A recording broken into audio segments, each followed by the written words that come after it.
Welcome to this edition of On the Scene. I'm your host, Tim Kelly.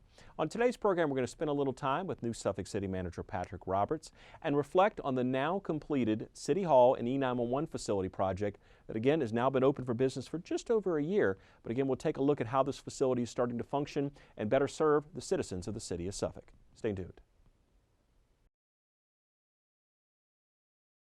Welcome back to On the Scene. We're joined now by Suffolk's new City Manager, Patrick Roberts. Thank you for being with us today. Thank you.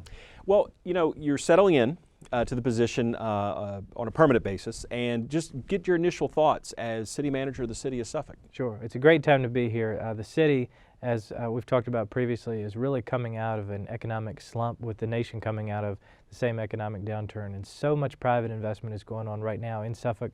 It's a great time to be here. There's also a heightened interest in health and wellness. Suffolk is becoming more of a vibrant, active community. Employees are excited about that, and as a public servant, I really couldn't pick a better time to be taking on this position.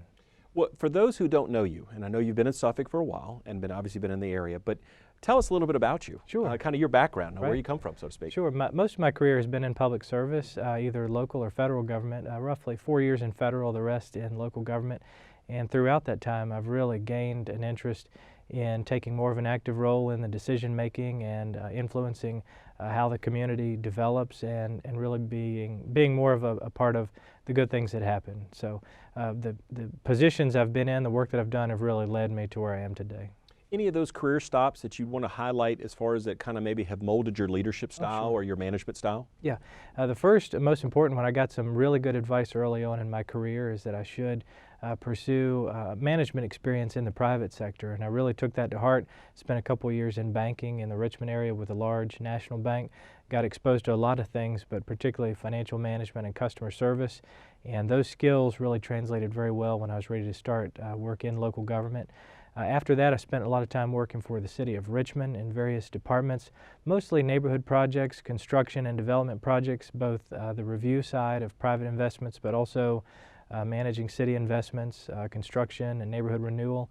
And then spent a little bit of time in citizen services in both the city manager's office as well as the audit department, working for the city auditor in Richmond. And I got exposed to something there that I really had a lot of interest in, and that was fraud prevention and helping departments really focus on saving very critical resources. You mentioned about the experience with the growth and the planning and that aspect of Right. things with your background, and I guess it fits perfectly, again, what you talked about, how Suffolk is positioned right now with growth and with the opportunities that we have, and just making sure that we grow smartly. Absolutely. Kind of a phrase you hear, smart growth. Yep. But I think that really puts you in a unique position, doesn't it? Yeah, it really does. We are a growth community. We have two targeted growth areas, one in the northern urban suburban growth area, and also the central urban suburban growth area as designated in our long-range land use plan, or our comprehensive land use plan. And that's a critical tool, very helpful to us to guide our decisions, to help us make recommendations to council, and also to help us target private investment. So being a growth community and having the right strategies in place is a great opportunity for us. Just your philosophy as city manager, kind of a threefold approach here, certainly working with city council, also looking at the city resources that you have to manage and oversee, as well as just your philosophy on city employees. Right. and the role that they play in making everything go. Sure. First, the city council, I have two primary responsibilities, and that's making sure they have good information all the time, making recommendations to council, helping them work through decisions that they have to make as a body. And then the second primary responsibility is just carrying out their direction, putting their policies in place, and translating those policies into our day-to-day work programs as employees.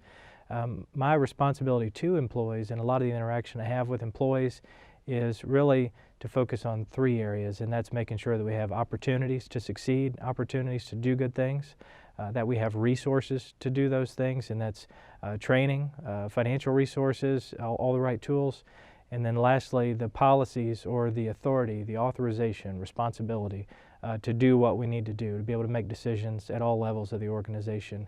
And I constantly focus on those areas, trying to improve all three areas as I'm working with employees. Now, as far as with your staff, just what would you say your management style is working with your directors? Because again, I know those are the folks that you rely upon heavily to make sure they're carrying out your direction and that of City Council as well. Just your philosophy on working with those director level positions. I'm really fortunate that I'm surrounded by people who have a vast amount of expertise and experience and a lot of knowledge, particularly subject matter experts. And so first, when we have a new initiative or decisions to make first, my strategy is to listen, really collaborate and bring the right people together.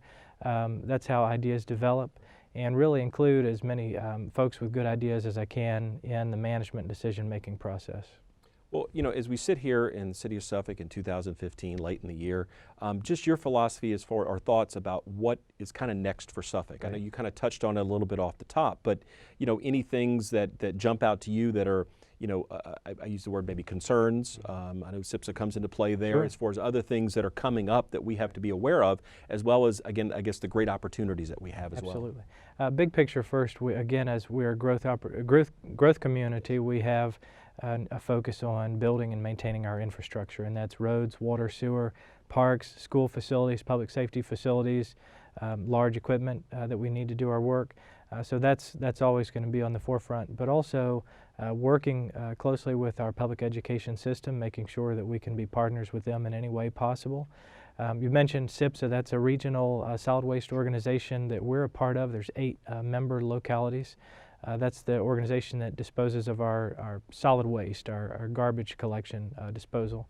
And so that's a big opportunity to negotiate new contracts with them, or to be in a position prior to 2018 to make recommendations to City Council about the most cost-effective way to dispose of our solid waste.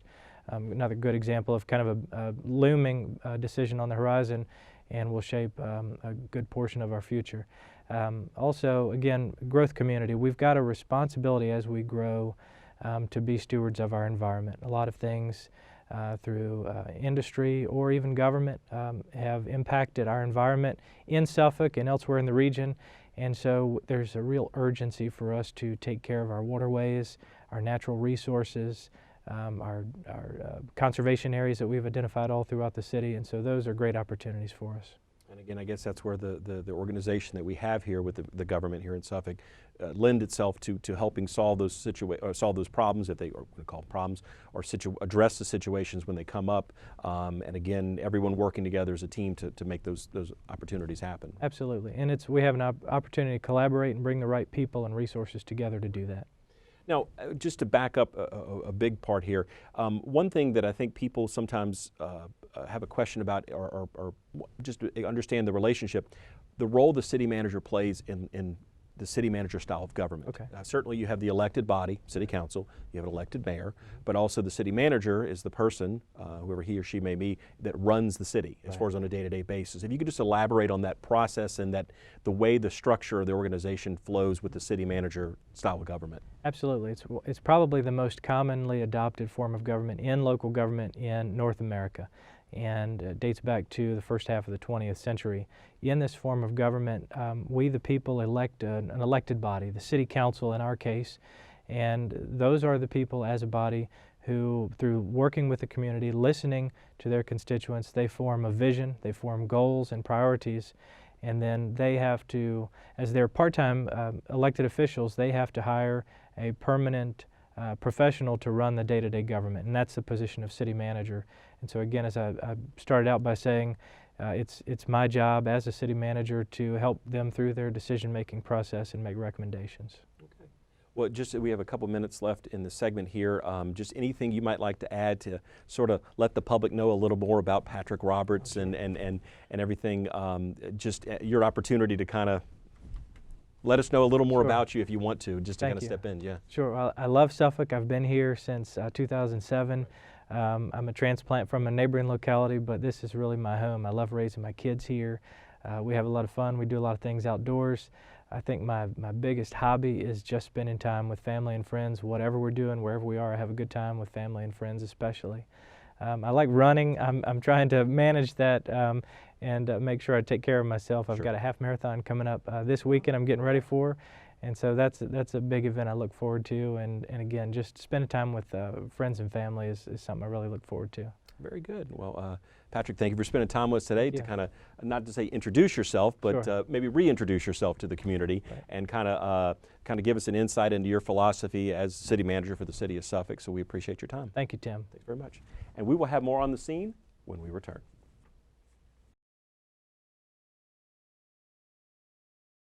Welcome back to On the Scene. We're joined by another guest. Of course, City Manager Patrick Roberts still with us. Now we have the Director of Capital Programs and Buildings, Gary Jones. And we want to talk about the building that we're in right now. We've been open for about just a little bit over a year. And of course, we're talking about the new City Hall facility and E911.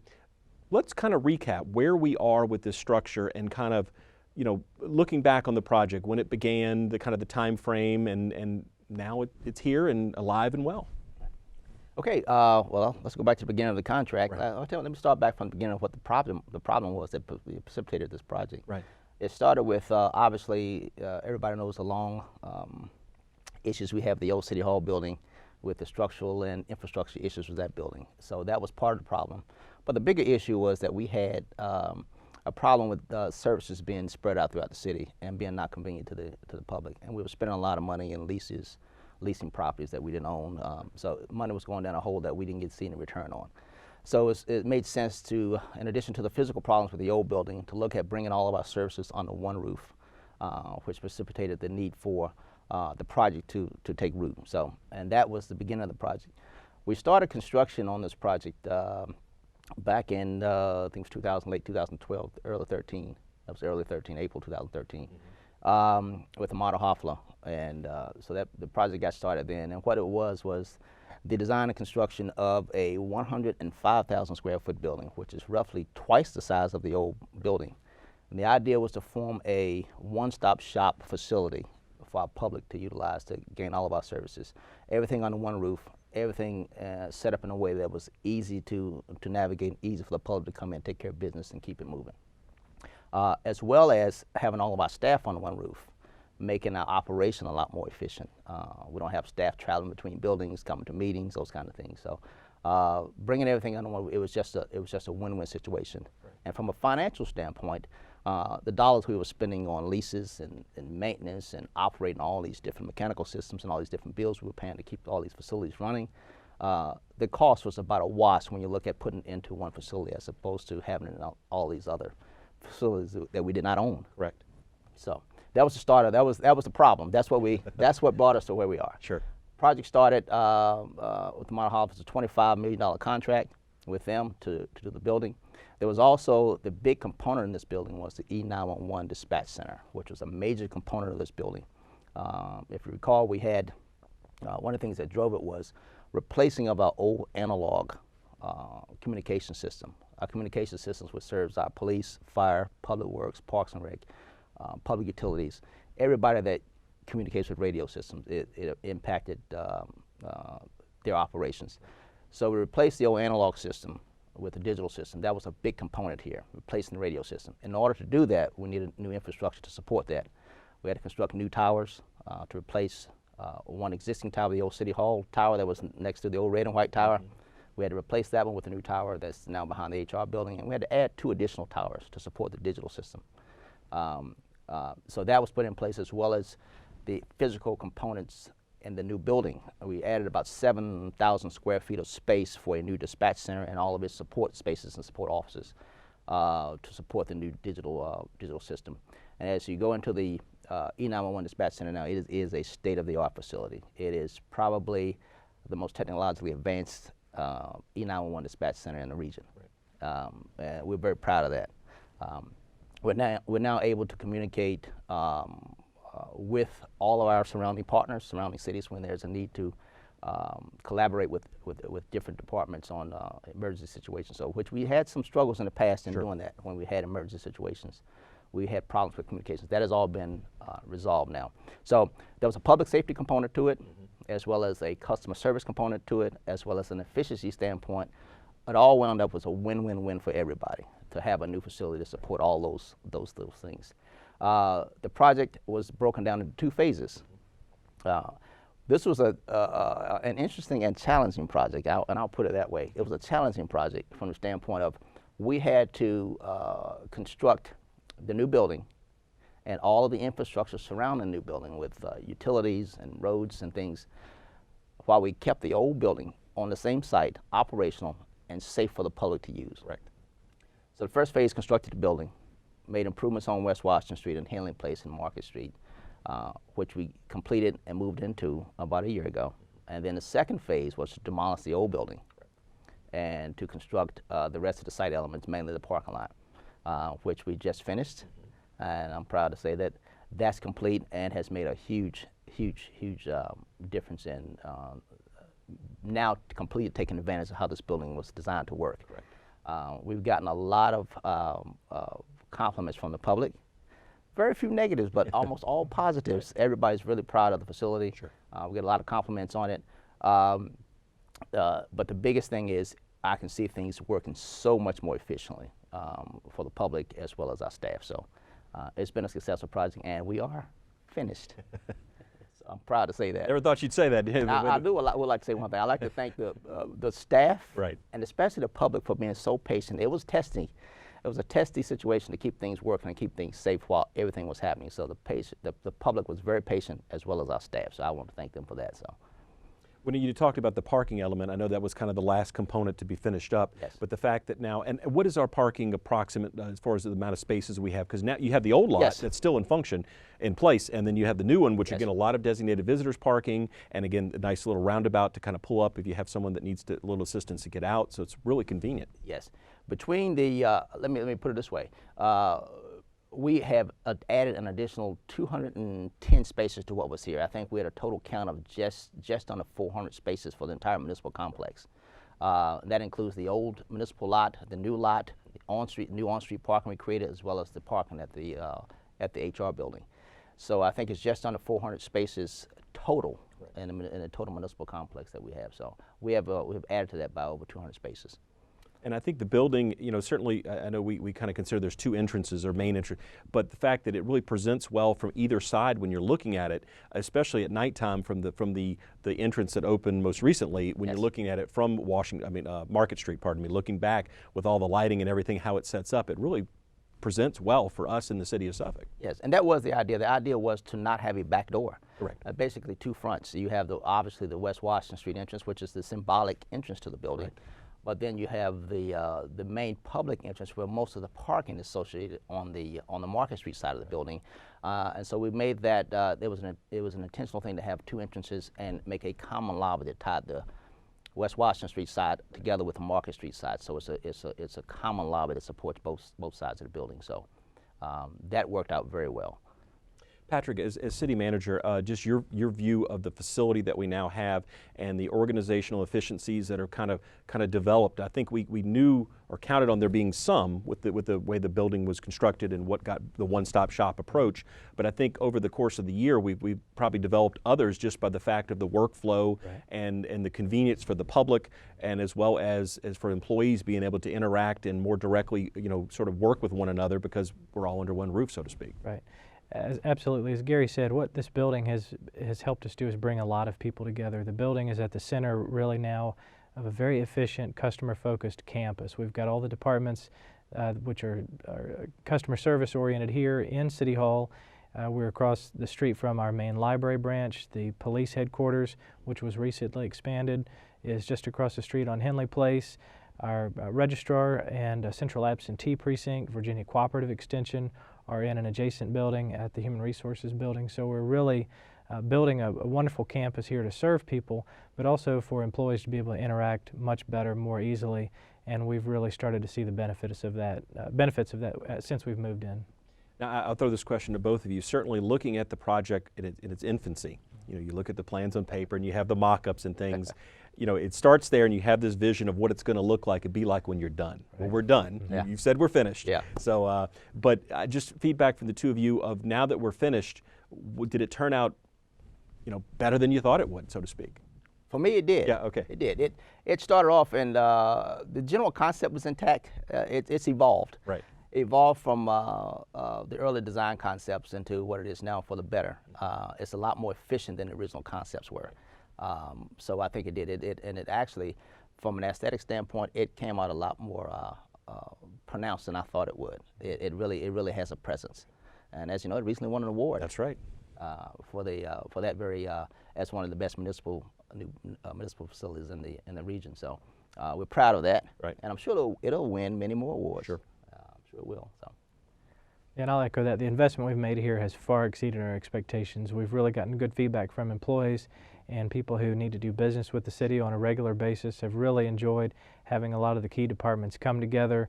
It's just a new opportunity to serve people in a much more customer-friendly way. I think, certainly no matter which entrance you come in, you're in the hub of things when you right when you walk in. You have the one-stop shop area right there, but the fact that you can get to the assessor's office and the treasurer's office and everybody's right there and everything that interacts. So if you're doing business, the fact, we use the phrase one-stop shop, but literally you could take care of this, go right here, and it's all right there. You're not bouncing around, in the downtown area to do that. And I think that in seeing and talking with my experience with our customers that have come into the facility, I think they're proud of the facility. It shows well. I think that's one thing, but also just the fact that everything is here. And I think it's sort of like, I guess you kind of think, well, this is the new reality that we live in. Yeah. And you wondered how we operated before, quite frankly, sometimes when you think about it. I know the old facility was what it was, but maybe not the prettiest, but it was very functional. Yes. And it did serve a purpose for a number of years, but certainly the one we have now, and it's supposed to last how long, Gary? It's going to be another 50, 60 years There you go. before it has to go through a major renovation. Of course. Yeah. So again, I think we have something we all can be proud of, and the city of Suffolk can be proud of with the facility that we have. And you talked about the E911 component. Certainly talking with the folks that work there, it's a better work environment for them, and certainly the technology aspects of it, and the fact that they have a window. Yeah. The fact that if something's going on outside, they have a better view of the world. There it is. They have the cameras and everything that are tied in there. So again, the ability for our E911 staff and public safety folks there to do their jobs more efficiently and better serve the community, I think has really been enhanced. And I'll add one other thing regarding this building. This project actually pulled together a lot of the technological things we've been putting together in other facilities Sure. over the years. Right. This was the hub project that pulled a lot of those things together from a standpoint of communications, security.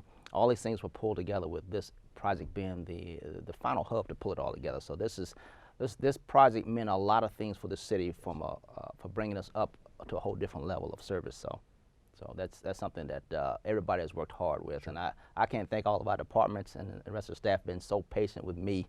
I can be a little scatterbrained sometimes, not so defined, but people hang with me and have worked with me and may think this is a very successful project. So I think everybody's definitely been proud to be a part of this in whatever role that they played in getting the building from design to completion. So again, I want to thank Patrick and Gary, both of you, for being with us today to talk about this facility. And that will do it for this edition of On the Scene. I'm your host, Tim Kelly. We will see you next time.